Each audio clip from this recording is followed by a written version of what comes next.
Hey Bowtie Nation, Joseph Hogue here, and 3 exchange-traded ETFs, leveraged ETFs for you today that are going to help you protect your money from what could be the next crash in the market. I'm going to turn it over to our resident stock trading expert, Thomas Carvo, to help explain why real estate could be the next to crash and how to prepare your portfolio. What's going on, everyone? Welcome on into the video. So the stock market's officially reached bear market territory and it's officially crashed, albeit a lot slower than it did back in 2020. But a lot of stocks have come down 50, 60, 70, dare we say 80+% from their highs, and we've seen tech stocks take the brunt of the beating, small caps as well. Now, maybe you saw it coming, gone heavy cash, shorted some stocks, maybe you bought puts, or even played inverse ETFs to make money when stocks go down or when certain sectors fall off. And by no means is that story over. Are we past potentially what could go on for a longer period of time? But the risk reward at this point in the game may not be as appealing as, let's say, a few months back. But now as we look around and start to say, well, what's next? What needs to crash? What needs to come down? What needs to correct? The overwhelming consensus is that it's real estate. The previously roaring real estate market may just be the next domino to fall, and we're starting to see those signs over the past couple of months, especially the past couple of weeks. I mean, you have the Fed raising rates, you have demand that's slowing off, we have consumer confidence dropping off a cliff, it seems, and the 30-year mortgage rate is soaring higher and higher and higher off of some crazy levels in just a couple of months. So in this video, we're going to cover how you can take advantage of a real estate correction, or dare we say a crash, using your own stock market portfolio. We're going to cover some of the latest trends, signals, and even a big indicator that you need to be watching before you even think about positioning yourself for a backside move on real estate. So first, I want to mention that indicator, what it is, what to look for going forward. But I also want to mention that Joseph and I did put together a webinar covering 3 trading signals that you can add to your arsenal. So whether it comes to making money on the long side, short side, or whatever in the stock market, there will be a webinar link down below for free.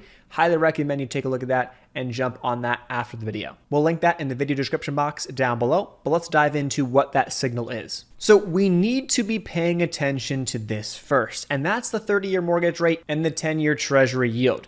Why? We're going to get a really good feel for where rates are going, and that there's already been a pretty big move here. So we do want to mention this in the short term. There is some reason to be cautious here, because after a big move like that, it's very, very normal for things to kind of correct back, for things to retrace a bit back from where they came from, and then potentially set up for the next leg of the move. I mean, right now, over the past year, we're looking at the 30-year mortgage rate, and this was sitting here under 3% if you go back to essentially the end of the summer of 2021.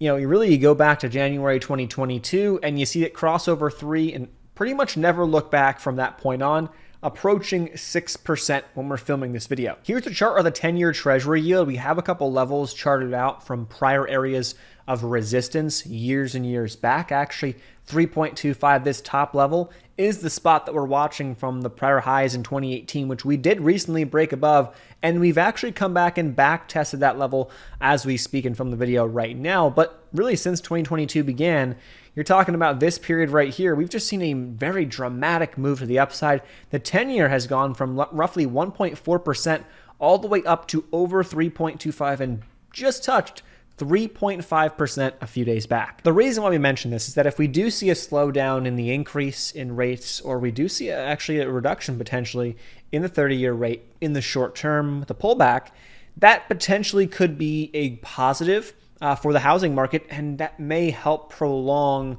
into the summer and potentially beyond what we may all believe is going to come down, but it may not just come down all in one shot as fast as everybody wants it to. Now for another signal that's going to be very, very important when it comes to the overall housing markets is going to be the Consumer Confidence Index. And so right now we're looking at this, and it's obviously pulling back from the highs that we saw in 2021. This is just one chart, obviously not down towards the lows that we saw in 2008, 2009. And obviously anything could happen, and who knows what happens in the next couple of months and years. But this is starting to come back down and trend to the downside as well, which is probably not going to be a good sign for real estate. If you look at expectations as well, you're kind of seeing expectations are really starting to fall off here, and especially as of late, they are dropping lower and lower, below even some of the lows that we saw really from 2016 all the way through 2021. Now, with the increase in rates and with decreasing consumer confidence, that will also bring in decreasing demand. You're going to want to be paying attention to how the demand situation looks. And if you're noticing more houses and more things going up in your local markets and they're not getting bought up and they're not getting snatched up right away like they may have been over the past couple of months and years, well, that's going to be a really good indicator without even having to look at any numbers. That's going to be a really good indicator for yourself, at least in your own area or whatever markets you're paying attention to. Add in increases in supply. I know at least where I currently live in Austin, Texas, they are building tons and tons of apartment complexes, new homes, all of that stuff. And that was kickstarted in a big way just a couple of years ago.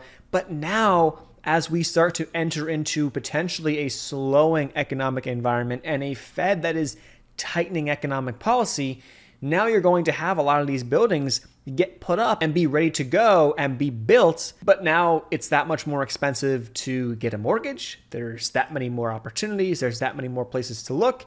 And maybe there's just less demand. People are not in as good of a financial position with the markets that have pulled back, crypto, stock market, and whatnot, to potentially go out and buy a home or enter into a market that they think is not going to sustain itself. And one final thing to watch is going to be the Federal Reserve increasing interest rates.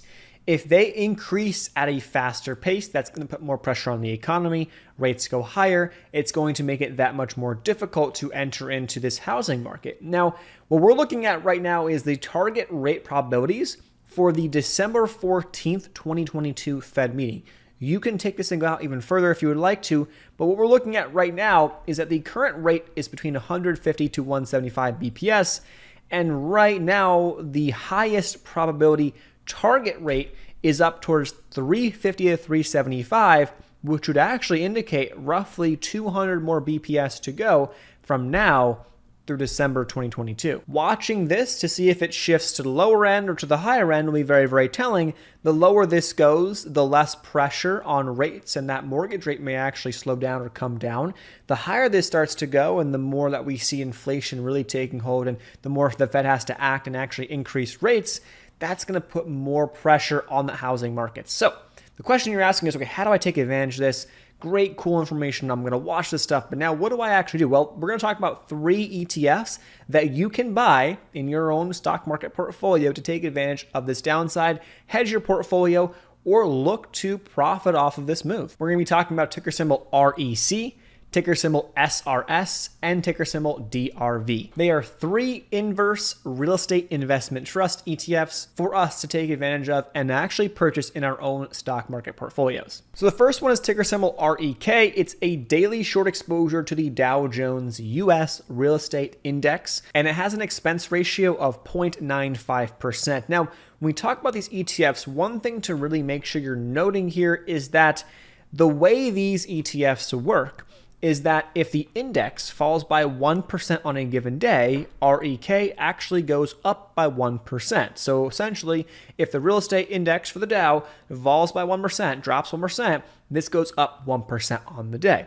Now, it's resetting on a daily basis, which results in the compounding of returns when held for multiple periods. So that means you have to have a higher tolerance for risk and volatility, and it's not necessarily something you want to hold for the long term. It's something that if you look to take advantage of a move over the next, let's say, couple of days, couple of weeks, couple of months, dare we say couple of years, if we do see a prolonged pullback in real estate, that's the idea. And it's meant to eventually sell. You're not necessarily going to hold this and never sell. This is not a stock to buy and never sell. Let's say like an Apple or an Amazon or whatever you want to call it these days. As we go down here, ticker symbol SRS is the ultra short real estate ETF here. This is a 2x daily short exposure. And then ticker symbol DRV is the 3x daily short exposure. So there's just more volatility. And obviously with that comes more potential to make more money if we do see a bigger move in real estate. However, just make sure that you're positioning yourself accordingly, knowing that you have more leverage with ticker symbol DRV and ticker symbol SRS on your portfolio. So for some people, that's too much. They would rather just have short exposure to REK. But for some who may want to take a smaller size but have a little more leverage, then maybe SRS or potentially DRV could be opportunities for you. Now, they could be something that you use to hedge on a daily basis, or they could be something that you look to hedge with for a couple of months. Let's start to look at some of the charts. The first chart we're looking at is ticker symbol REK. And so you can already see that this stock has made a pretty substantial move, or this ETF has made a pretty big move off the lows that we saw here back in April. So back on April 21st, we saw this thing hit down to 16 bucks. It's currently trading 28% higher in a matter of a couple of months, up here over $20.25 per share. It actually closed at around $20.28 on the previous day. Now, this is something to watch, obviously, going forward. And like we said, if we do see a pullback in rates, it's very possible that this can come and back test and fill some of these gaps back to the downside.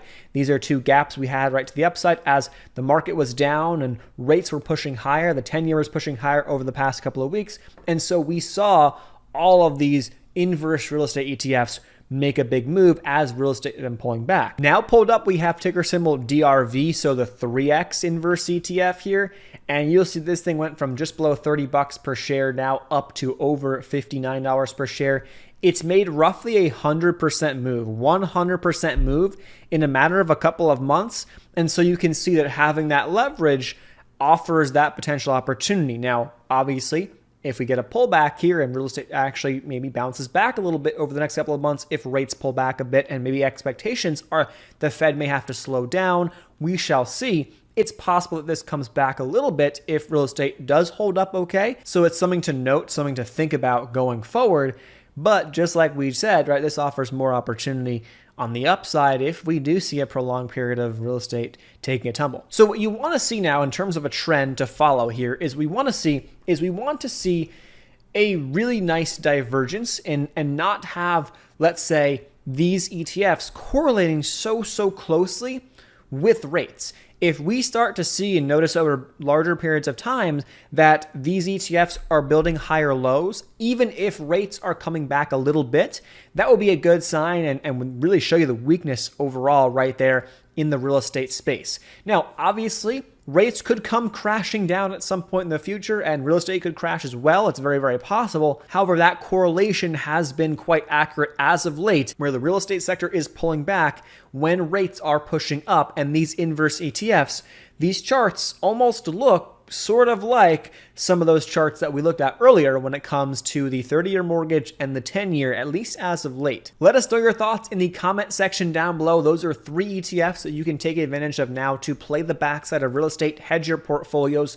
or look to profit however you see fit. Obviously, the 3X comes at more risk than the 1X, but they can all be used in their own ways for your own portfolio. Again, I do want to mention that webinar that Joseph and I covered 3 trading signals to add to your arsenal. So we talk about things like making money on the backside. We talk about trends. We talk about a lot of that good stuff in that free webinar link, again, in the video description box down below. Take advantage of that. Highly recommend it. Hope to see you in a future video. Make sure you're subscribed and don't forget to join the community. Have a great rest of your day.